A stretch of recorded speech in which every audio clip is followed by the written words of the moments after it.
everyone, it's Jiwon and Jean's mom Gina. How are you? Today I'm going to be talking about some of the words that I use with my children when I am doing house chores. Okay, so let's do the basic vocabularies. Things like broom and a dustpan, vacuum, another one duster, another one Swiffer, another one sticky buddy, another one dishwashing detergent. Okay, and so if I'm going to put that into an expression to begin with, in the bedroom, let's make the bed. Help me make the bed. Hold the corners. Straighten out the covers. Tidy up the pillows. Just a few.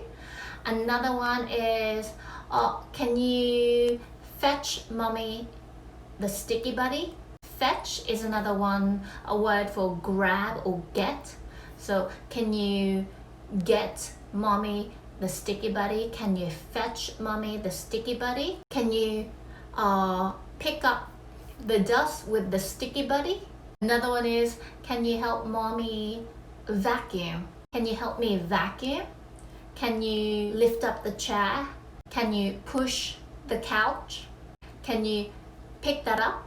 These are just a few that I use. I hope you have a good day and I'll see you next time. Bye everyone.